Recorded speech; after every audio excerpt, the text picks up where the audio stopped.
dalam majelis yang senantiasa kita harapkan diberkahi oleh Allah dan diridhai oleh Allah Subhanahu wa taala. Amin ya rabbal alamin. Melanjutkan kajian kita dari kitab Dalilus Sa'ilin, yang mana pada kesempatan kali ini kita mengkaji bab yang menjelaskan tentang as-sadaqah atau keutamaan bagi seseorang yang bersedekah mengeluarkan hartanya di jalan Allah Subhanahu wa taala. Dijelaskan oleh para ulama, sedekah adalah mengeluarkan harta dengan tujuan taqarruban ilallahi Subhanahu wa taala. Mengeluarkan harta tujuannya untuk mendekatkan diri kepada Allah Subhanahu wa taala. Dan sedekah itu menjadi benteng antara orang yang bersedekah dengan keburukan, yang artinya sedekah itu bisa mencegah seseorang dari perkara-perkara buruk yang akan menimpa dirinya.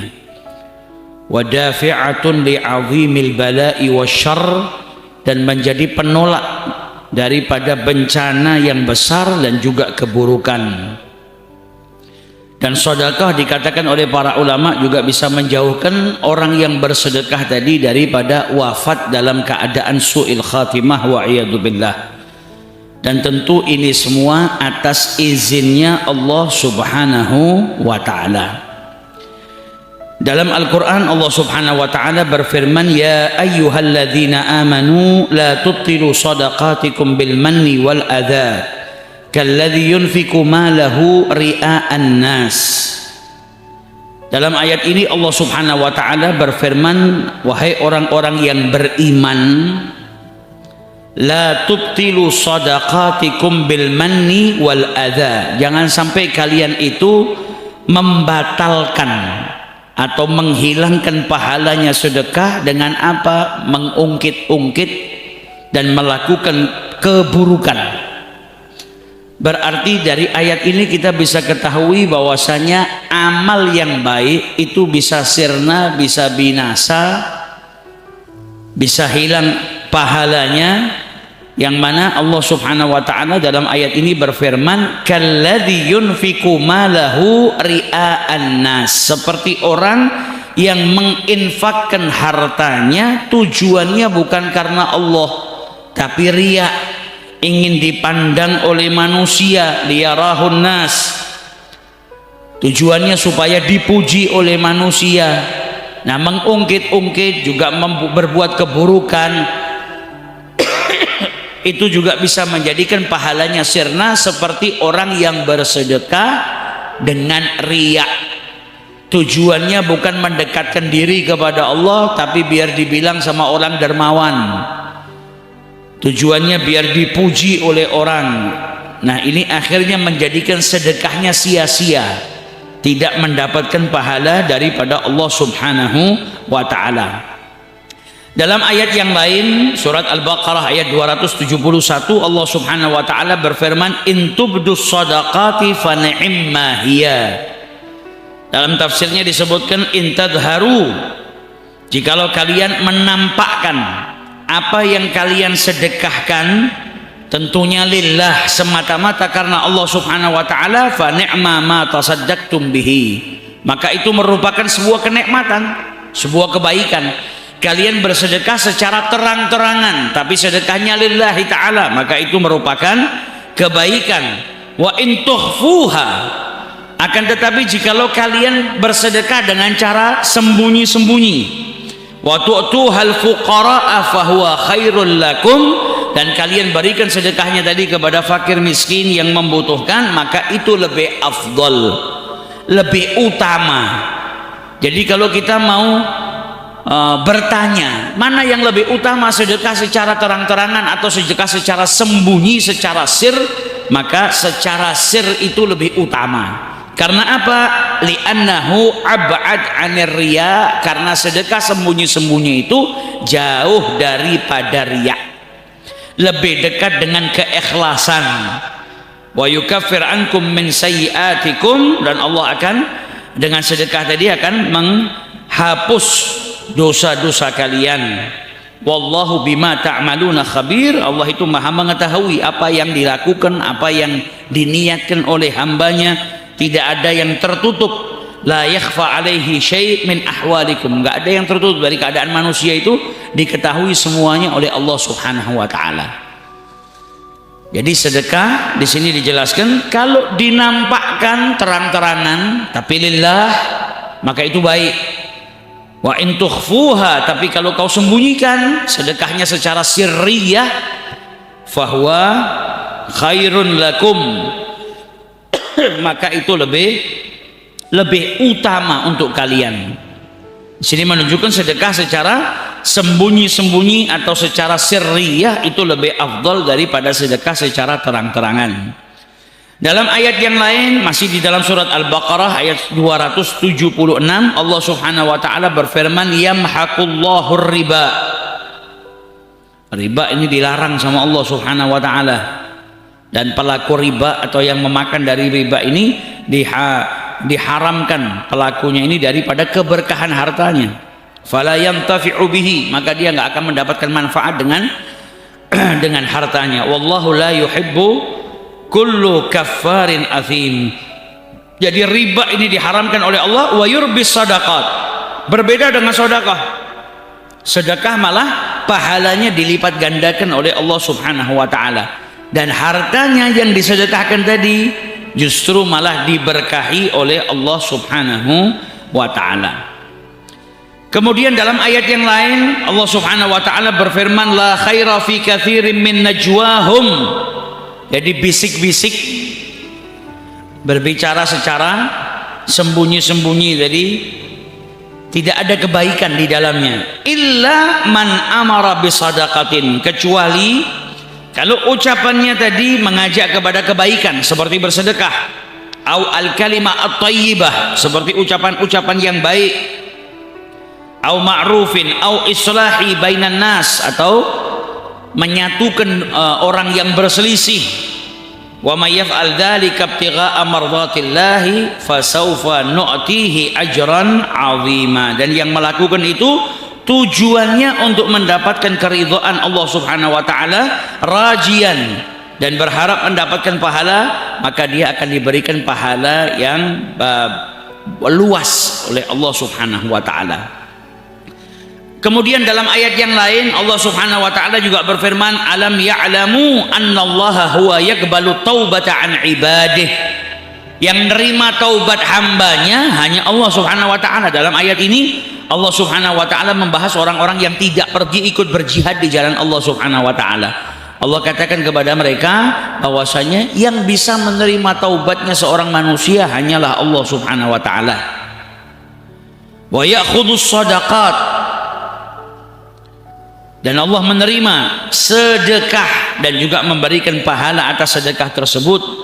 Wa annallaha huwa tawwabur rahim. Allah Subhanahu wa taala itu menerima taubatnya hamba-hambanya jikalau mereka kembali untuk taat kepada Allah Subhanahu wa taala. Kalau balik, yang namanya bertaubat itu kan berarti kembali.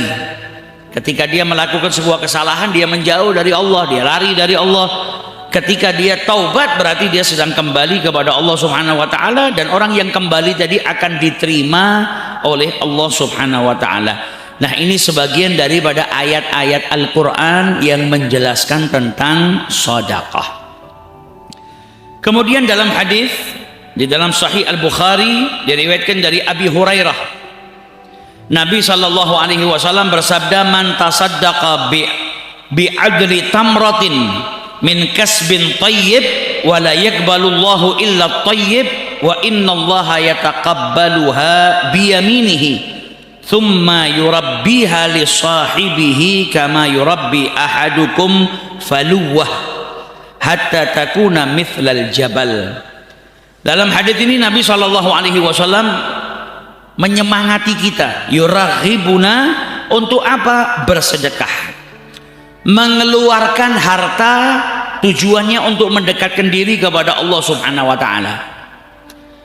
Wa in kanat bi aqallil qalil, walaupun sedekahnya itu sangat sedikit. Jadi hadis ini Nabi SAW ngajak kita, nyemangati kita supaya apa? Mengeluarkan harta di jalan Allah. Gak bisa banyak, walaupun sedikit, keluarkanlah hartamu di jalan Allah Subhanahu wa Ta'ala. Karena di dalam hadis ini Nabi menyebutkan walaupun dengan apa? Bi'adli tamratin. Kau punya banyak, sedekah yang banyak. Kau nggak punya banyak, sedekahlah dengan semampumu, walaupun itu sangat sedikit.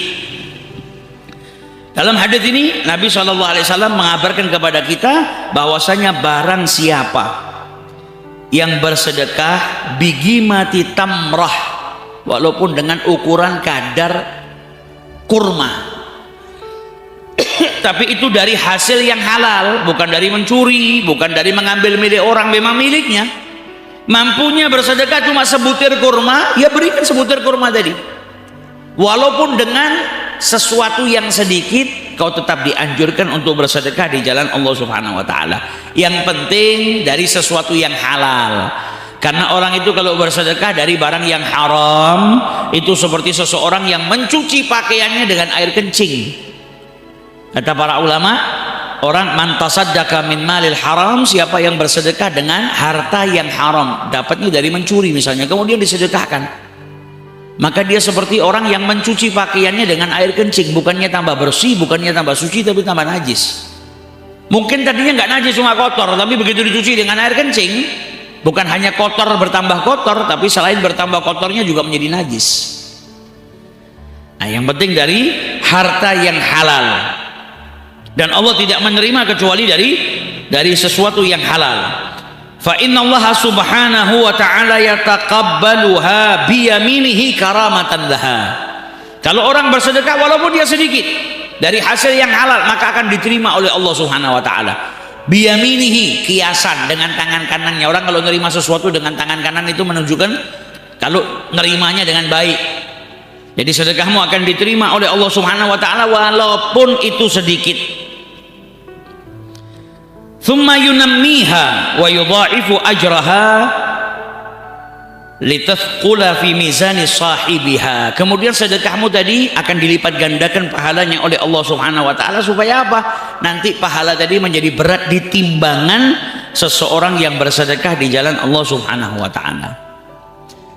Jadi orang yang sedekah itu walaupun sedikit diterima sama Allah Ta'ala, kemudian sedekahnya dilipat gandakan pahalanya oleh Allah Subhanahu wa Ta'ala, sampai dikatakan hatta takuna mithlal jabal, sampai nanti menjadi besar pahalanya seperti gunung, walaupun yang dikeluarkan sedikit. Kurma satu biji tapi pahalanya bisa seperti gunung.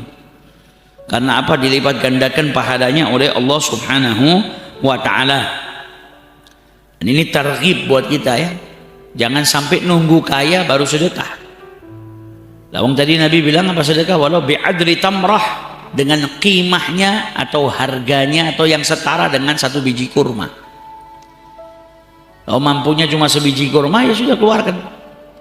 Misalnya sebiji kurma harganya berapa? 300 rupiah atau 500 rupiah atau 1000 rupiah, ya sudah keluarkan 1000 rupiah. Kau mampunya segitu, keluarkan segitu, dan itu akan mendatangkan pahala dari Allah Subhanahu wa Ta'ala.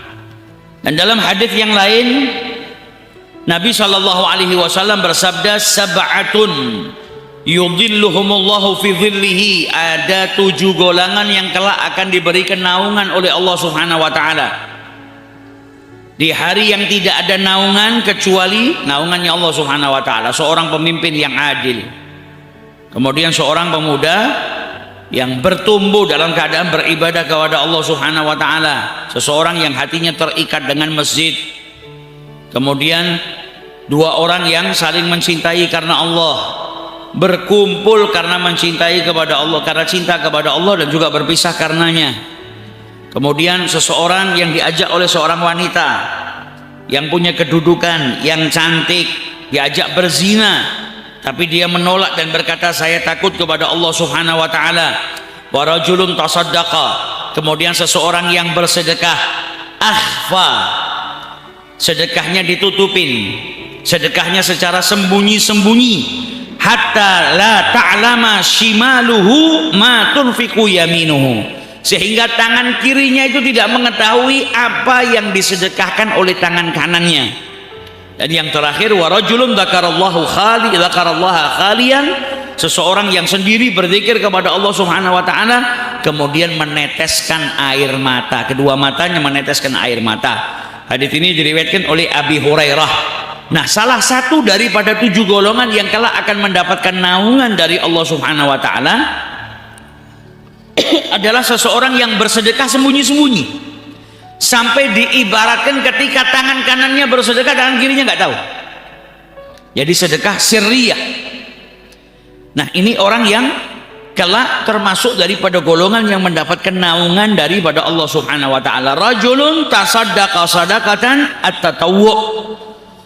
Bukan mengeluarkan zakat, tapi seseorang yang bersedekah, ya, fabalagha fi ikhfa'i sadaqatihi, dan sangat merahasiakan sedekahnya, nggak ada orang yang tahu, sampai tangan kirinya saja nggak tahu. Atau kalau mau diibaratkan lagi, dia bersedekah, di sebelahnya ada orang, orangnya nggak tahu kalau dia bersedekah, saking apa menutupnya. Nah, yang seperti ini termasuk daripada 7 golongan, salah satu daripada 7 golongan yang akan mendapatkan naungan daripada Allah Subhanahu wa taala, karena sedekah secara sembunyi-sembunyi itu ab'adu minar riya, jauh daripada riya. Walaupun terkadang sedekah secara terang-terangan itu juga baik. Zakat mengeluarkannya tentu secara terang-terangan, harus ngasih tahu ini zakat. Kemudian sedekah terkadang ada kalanya kita yang penting harus lillahi ta'ala. Kalau niatnya seterang-terangan juga sombong, kepingin dipuji sama orang, ya tidak ada manfaatnya. Tapi kalau dia tujuannya lillahi ta'ala dan sedekahnya secara terang-terangan, supaya apa? Ngajak yang lain untuk sedekah. Misal ada masjid butuh bantuan, oh ke orang setempat situ nggak ada yang sadar, akhirnya dia ngajak yang lain, ayo mari kita kumpulkan uang untuk renovasi masjid misal. Saya yang pertama, saya mau nyumbang sekian. Begitu dia mengucapkan tapi niatnya lillahi ta'ala, dan dia sedekah secara terang-terangan, tujuannya apa? Supaya ngajak yang lain. Jadi kalau ada misi untuk mengajak yang lain, maka di saat itu sedekah secara terang-terangan juga baik. Asalkan dia bisa menjaga supaya tidak riak dan melakukannya karena Allah Subhanahu wa ta'ala. Tapi sedekah secara sembunyi-sembunyi, tentu dari ayat yang pertama sudah kita baca, lebih utama. Seperti Sayyidina Ali Zainal Abidin, nah, tiap malam beliau itu bawa makanan ke rumahnya para fuqara wal masakin yang ada di kota Madinah. Lalu malam sudah sepi, orang udah pada tidur, dia keluar dan dipikul sendiri, gak apa orang. Saking apa, nggak mau ada yang tahu, hatta pembantunya, keluarganya semua nggak boleh tahu. Sendiri keluar, taruh depan rumahnya orang yang nggak punya, taruh depan rumahnya orang nggak punya. Ketika beliau meninggal dunia, penduduk Madinah baru tahu, oh ternyata tiap malam yang dulu kirim makanan depan rumah itu beliau, karena setelah wafatnya beliau nggak ada lagi orang yang kirim sedekah seperti itu. Biasanya mereka buka pintu di pagi hari dapetin bantuan, setelah wafatnya beliau nggak ada lagi. Dan ketika dimandikan sampai banyak luka seperti luka memar di pundaknya. Karena apa? Ya tiap malam mikul gandum, mikul makanan sendiri, keliling ke rumahnya para fuqara wal masakin. Padahal beliau orang yang andai saja mengeluarkannya diketahui sama manusia aman. Orang luar biasa, cucunya Nabi Muhammad, orang yang mulia yang sudah bisa menjaga keikhlasannya, tapi tetap lebih memilih sedekah secara sembunyi-sembunyi, karena syaitan itu nggak mau manusia berhasil. Ketika dia sedekah dibisikin supaya riya, kalau ndak riya nanti dibisikin supaya takjub, bangga dengan amalnya sendiri. Saya ini sudah beramal banyak, saya ndak kayak fulan yang nggak pernah beramal, saya amalnya banyak. Syaitan nggak akan berhenti ganggu manusia. Makanya sedekatus sir kenapa bisa lebih afdal? Karena ba'idun anir riya, jauh daripada riya. Dan dia melakukannya semata-mata karena Allah Subhanahu wa ta'ala. Dalam hadis juga diriwayatkan dari Abdullah bin Umar, Rasul sallallahu alaihi wasallam bersabda, al-yadul ulya, tangan yang di atas itu khairun minal yadis sufla, lebih baik, lebih utama daripada tangan yang di bawah. Wal yadul ulya al yadul munfiqah. Tangan yang di atas adalah tangan yang menginfakkan hartanya atau tangannya orang yang mengeluarkan hartanya di jalan Allah Subhanahu wa ta'ala. Dalam riwayat yang lain wal yadus sufla, dan tangan yang di bawah hiya as-sailah, yaitu tangannya orang yang meminta pertolongan. Jadi Islam mengajarkan kita itu nggak minta-minta kecuali terpepet. Jadi keadaannya darurah. Wa ma'adzalika faqad amara bi husnit tasadduq. Dan Islam juga mengajarkan agar orang yang bersedekah itu bersedekah dengan cara yang baik. Jangan sampai setelah bersedekah itu apa? Ngungkit-ngungkit sedekahnya. Dan jangan sampai ketika bersedekah nyakitin orang yang disedekahi. La tubtilu shadaqatikum bil manni wal adza. Jangan kau hapuskan, kau hilangkan pahalanya sedekah tadi dengan mengungkit-ungkit, atau ketika bersedekah nyakitin orang dengan cara semena-mena misalnya. Jangan. Jadi Islam mengajarkan jangan minta-minta kecuali keadaannya terpepet ya. Dan di samping itu Islam juga mengajarkan kalau kau bersedekah, sedekahlah dengan cara yang baik. Jangan diungkit-ungkit, jangan nyakitin orang yang disedekahi. Karena sebetulnya yang butuh itu bukan orang yang minta atau yang menerima sedekah. Yang butuh itu orang yang bersedekah. Kita ketika bersedekah itu, yang butuh itu sebetulnya siapa? Kita yang bersedekah. Karena apa yang kita sedekahkan nanti menjadi investasi kita di akhirat. Pahalanya disimpan sama Allah, diberkahi harta kita. Tadi dijelaskan oleh para ulama, sedekah itu manfaatnya apa sih? Membentengi orang yang bersedekah dari keburukan, dari bencana besar yang akan menimpa dirinya, dari keburukan yang akan menimpa dirinya. Sedekah itu menjadikan penyelamat yang insya Allah dengan izin Allah orang yang bersedekah tadi wafatnya nggak dalam keadaan su'il khatimah. Berarti yang butuh sedekah, butuh sesuatu dari sedekah itu kan kita. Maka harusnya kita ketika bersedekah ngasihnya dengan cara yang baik, karena yang terima sedekah kita adalah perantara yang menjadikan kita diselamatkan sama Allah, dijauhkan daripada keburukan. Coba kalau nggak ada orang yang mau menerima sedekah kita, ya kita nggak bisa bersedekah. Makanya sebagian daripada orang-orang soleh, Sayyidina Ali Zainal Abidin kalau tidak salah, atau Imam Ja'far Shadiq, itu kalau ada fakir miskin datang ke rumahnya disambut. Ahlan wa sahlan, disambut, selamat datang. Biman yahmilu zadi ilal akhirah, selamat datang orang yang bawakan bekal saya ke akhirat. Jadi orang yang butuh bantuan tadi justru malah disambut. Kalau kita malah mungkin musir. Sedina Jumat wingi wis teko mrene wis tak kei iki mrene meneh. Kalau beliau malah disambut, selamat datang duhai orang yang bawakan bekal saya, kurir yang bawa bekal saya sampai ke akhiratnya Allah Subhanahu wa ta'ala. Dan kalau bersedekah tidak diungkit-ungkit. Kalau bersedekah caranya baik, nggak nyakitin hatinya orang yang terima sedekah.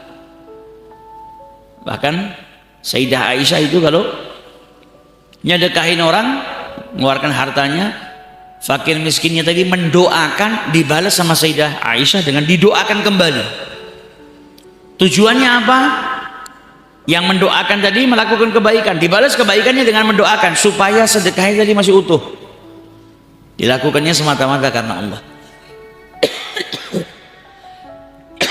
Nah itu orang-orang yang mulia, yang tahu betapa besar pahala orang yang bersedekah di jalan Allah Subhanahu wa ta'ala. Jadi dalam hadis ini Nabi SAW menjelaskan al-yadul ulya, tangan yang di atas, tangan yang memberi itu lebih afdal, lebih baik daripada tangan yang di bawah. Tangan yang di bawah itu berarti orang yang menerima bantuan. Jadi orang yang memberi kepada orang yang membutuhkan itu tentu lebih utama daripada orang yang menerima. Maksudnya apa? Jangan sampai kita jadi minta-minta, tapi jadilah kita yang memberikan. Jangan sampai kita menjadi orang yang minta sedekah, minta bantuan sama orang. Sebisa mungkin kalau bisa kita usaha sendiri. kecuali dalam keadaan darurah. Al-yadul ulya, al-yad al-murtafi'ah fil qadr wal mawdi' haitsu takunu yadul mu'ti 'adatan fawqa yadil akhdhi. Jadi tangan yang di atas itu, tangan yang memberi itu lebih utama daripada tangan yang di bawah, yaitu orang yang menerima pemberian tadi. Wal yadul ulya hiya al-munfiqah, tangan yang di atas itu tangan yang menginfakkan, ai allati tu'ti min fadli amwaliha, yang memberikan kelebihan daripada hartanya, dan muhtajin, untuk orang-orang yang membutuhkan. Wallati tunfiqu wa tu'ti ghairaha, dan juga yang memberikan kepada selainnya. Falaha makanatuha bima tunfiquhu. Wal yadus sufla hiya as-sa'ilah, tangan yang di bawah yaitu orang yang meminta. Wa hiya allati tatlubu as-sadaqah min ghairiha, yaitu yang menerima, yang meminta sedekah kepada selain daripada dirinya. Wa tas'alu hajatahan nas, dan meminta kepada orang lain hajatnya, kebutuhannya.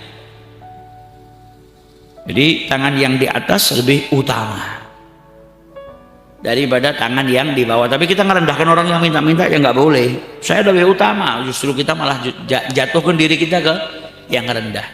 Di sini Nabi yuraghib kepada kita, jangan sampai kita jadi yang minta-minta. Kalau bisa kita jadi orang yang memberi. Tapi bukan berarti ketika kita memberi terus kita merendahkan orang yang minta-minta. Oh, dia derajatnya di bawah saya mengamalkan amalan yang lebih afdal daripada dia. Nggak boleh seperti itu. Nah, jadi jangan sampai kita takjub dengan amal kita sendiri. Tapi di sini kita harusnya bisa mengambil ibrah daripada hadis ini. Jadilah kita orang yang memberi. Jangan sampai kita menjadi orang yang meminta, karena yang memberi itu lebih utama daripada yang meminta. Seperti salah seorang yang soleh, ada satu dulu minas salihin, di masa belajarnya dia jadi santri, keluar berniaga, dia juga pedagang. Kemudian di salah satu jalan dia lihat ada burung yang patah sayapnya, nggak bisa terbang, jatuh di depan matanya.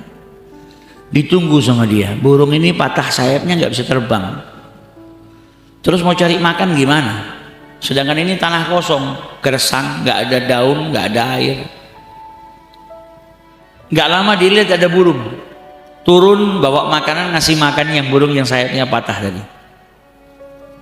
Maka dia ngelihat kejadian di depan matanya tadi, dia bilang, sudah kalau gitu buat apa saya kerja? Buat apa saya kerja? Burung yang sayapnya patah aja di padang pasir seperti ini aja rezekinya masih dikirim sama Allah. Kalau begitu buat apa saya ikhtiar keluar bawa barang dagangan keliling? Burung aja dijamin rezekinya. Nggak keluar, nggak pergi, nggak terbang, ada yang datang bawa makanan, saya di rumah aja. Akhirnya berhenti, nggak kerja. Kabar itu didengar sama gurunya. Gurunya datang, ditanya, kau kenapa nggak kerja? Lu, saya nih ngeliat burung di padang pasir sayapnya patah, jatuh. Logikanya harusnya mati, ternyata ada burung lain yang datang bawa makanan. Lah kalau begitu buat apa saya harus susah-susah kerja, susah saya di rumah aja. Maka kata gurunya, kenapa kau malah pilih jadi burung yang patah sayapnya, nunggu bantuan dari orang lain? Kenapa kau nggak milih jadi burung yang kuat, yang datang bawa bantuan kepada orang-orang yang tidak mampu? Diingatkan, kalau milih jangan nanggung. Dan kita sama Rasulullah SAW diajarkan untuk berikhtiar, keluar menjemput rezeki kita. Rezekinya manusia maksum, sudah terbagi, tapi kita diperintahkan untuk berikhtiar untuk menjemput rezeki kita, bukan diam di rumah. Nah, ini gurunya ngajarkan kepada kita, memang rezekinya manusia sudah dijamin sama Allah Ta'ala, dia nggak akan mati kecuali rezekinya selesai, rezekinya habis. Tapi kenapa kau justru malah memilih jadi burung yang patah sayapnya? Harusnya kau pilih menjadi burung yang bisa terbang, yang kuat, yang bisa memberikan bantuan kepada burung-burung yang lemah tadi. Nah, ini ngajarkan kepada kita, jadilah yadul ulya. Kalau punya angan-angan, punya cita-cita, punya keinginan, punya niat, jadilah yang memberi. Nah, itu lebih utama. Dan dalam hadis yang lain Nabi SAW bersabda, ayuhan nas, innallaha tayyibun la yakbalu illa tayyiba. Allah itu baik dan tidak menerima kecuali yang baik-baik. Ucapan yang baik diterima, ucapan yang buruk gak diterima sama Allah Ta'ala. Amalan yang baik diterima, amalan yang buruk gak diterima sama Allah Ta'ala. Wa innallaha amaral mu'minin bima amara bihil mursalin, dan Allah memerintahkan orang-orang yang beriman sebagaimana Allah perintahkan kepada para rasulnya. Dalam Al-Quran Allah subhanahu wa ta'ala berfirman, ya ayyuhar rasul kulu minat tayyibati wa'malu salihah inni bima ta'maluna alim. Perintahnya Allah apa? Wahai para rasul, makanlah kalian daripada yang baik-baik. Yang baik itu apa? Yang halal. Dan kemudian beramal solehlah. Diperintahkan untuk makan yang halal, kemudian beramal soleh. Nah, para ulama kemudian menjelaskan, berarti makan yang halal yurith, akan mewariskan apa? Seseorang itu bisa beramal soleh. Kalau makanan yang haram diajak beramal soleh susah. Tapi kalau makanan yang halal tadi menjadi energi kekuatan yang akan menghasilkan apa? Dia bisa beramal soleh. Kemudian Allah berfirman untuk orang-orang yang beriman, ya ayyuhalladzina amanu, hai orang-orang yang beriman, kulu min thayyibatin, makanlah daripada yang baik, yang halal, ma razaqnakum, yang aku rezekikan kepada kalian. Para rasul tadi diperintahkan untuk makan yang halal, kemudian apa? Wa'malu salihah, dan beramal solehlah. Kalau kita habis makan tidur. Kalau para rasul perintahnya Allah apa? Habis makan beramal soleh. Kalau kita habis makan jalan-jalan ngurut-ngurunkan makanan, habis makan malah selonjor, habis makan malah ngantuk. Harusnya habis makan apa? Wa'malu salihah. Makanan itu menjadikan energi, gunakan energimu untuk beramal soleh. Bukan berarti manusia nggak boleh selonjor, enggak. Tapi makanan yang kau makan akan menjadikan kekuatan, dan kekuatan itu jadikanlah untuk taat kepada Allah subhanahu wa ta'ala. Tsumma dzakara ar-rajula yutilu safar. Kemudian Nabi Muhammad menyebutkan tentang seseorang yang berperjalanan jauh. Safar yang baik, safar yang di dalamnya tidak ada unsur maksiat, apalagi safar untuk ketaatan, perjalanan jauh, itu termasuk daripada kategori orang yang doanya mustajab.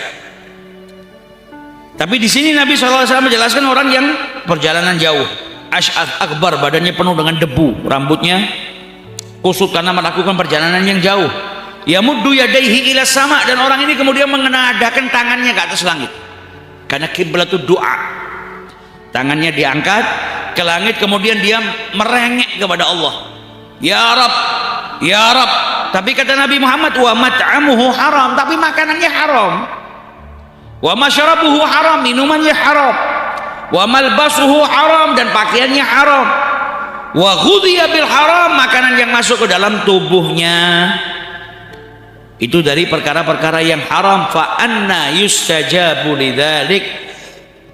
Kata Nabi Muhammad, bagaimana doanya bisa diijabahi sama Allah? Jadi kalau mau doa bisa mau diijabahi sama Allah Ta'ala, tinggalkan makanan yang haram, pakaian yang haram, minuman yang haram. Jangan sampai kita dari kecil ghudhiya bil haram, tumbuh dengan sesuatu yang masuk ke dalam perut kita dari perkara yang diharamkan oleh Allah Subhanahu wa ta'ala. Maka yang seperti itu justru menjadikan doa-doanya tidak diijabahi. Tapi kalau jaga, sebagaimana Nabi berkata kepada sahabatnya ketika minta doa supaya jadi orang yang doanya mustajab, apa kata Nabi Muhammad? Atib mat'amat, perbaiki makananmu. Maksudnya nggak makan kecuali yang halal. Takun mustajabad dakwah, maka engkau akan menjadi orang yang doanya mustajab. Dan ini sedikit daripada hadis-hadis yang menjelaskan tentang keutamaannya bersedekah.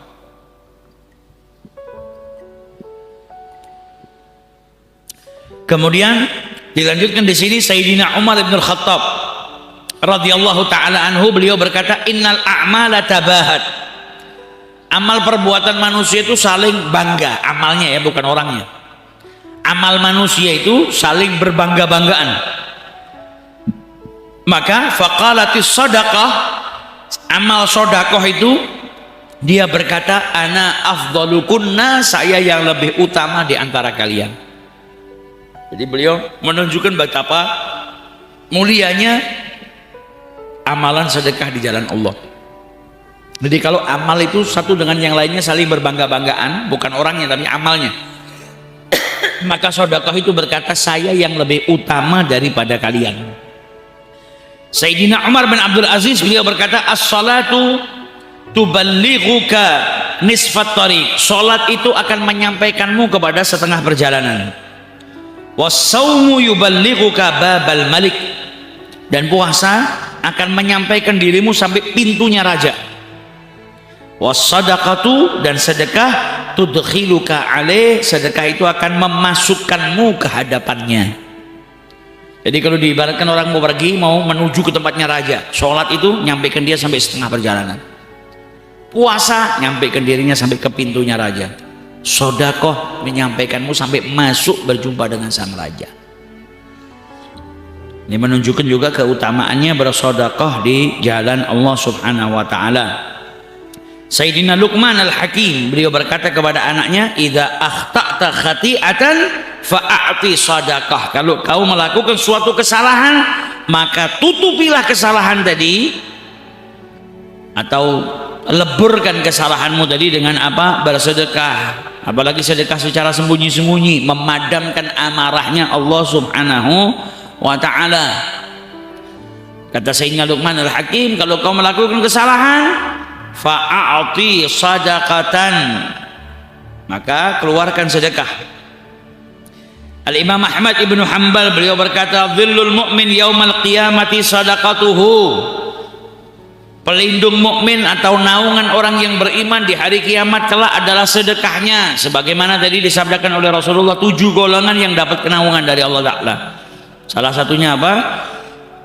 Seseorang yang bersedekah secara sembunyi-sembunyi. Al-Imam Al-Baihaqi beliau berkata, istanzilu ar-rizqa bisadaqah. Turunkan apa? Mintalah turun sedekah, apa? Mintalah turun harta atau rezeki dengan apa? Dengan bersedekah. Maksudnya apa? Orang yang bersedekah itu ya akan melancarkan rezekinya. Orang yang mengeluarkan hartanya, kata Nabi Muhammad, la yanqa mana qasal mal min sadaqah. Harta yang disedekahkan itu tidak berkurang, melainkan bertambah, melainkan bertambah, melainkan bertambah. Tambahnya dengan segala macam berkah, atau dengan ditolak bencana yang harusnya nimpa dirinya. Loh, saya sudah punya duit 1 juta, tak sedekahkan 500, kok nggak nambah-nambah sudah seminggu ini. Nah, bisa jadi harusnya kau di dalam minggu itu mungkin kau tertimpa musibah, kecelakaan, akhirnya apa? Kau harus mengeluarkan 100 juta. Tapi karena sedekahmu kau dijauhkan dari bencana tersebut. Nah, itu kan bertambah. Atau dengan sedekahmu keluargamu diselamatkan sama Allah Ta'ala. Atau dengan sedekahmu kau diberikan kesehatan, kalau sakit kau malah tambah banyak keluar harta. Jadi sedekah itu menambah, justru malah menambah. Bal yazdad itu belum lagi tambah pahala di akhiratnya Allah Ta'ala. Di dunianya saja dapat tambahan, dan di akhiratnya ada pahala yang besar yang akan memberatkan timbangan kebaikannya kelak ketika dia dibangkitkan oleh Allah Subhanahu wa ta'ala. Sayyidina Yahya bin Mu'ad beliau berkata, ma'arifu habbatan tazinu jibalad dunya illal habbata minas sadaqah. Beliau mengatakan, saya nggak pernah tahu ada satu biji beratnya itu menyamai gunung seperti biji yang disedekahkan di jalan Allah Ta'ala.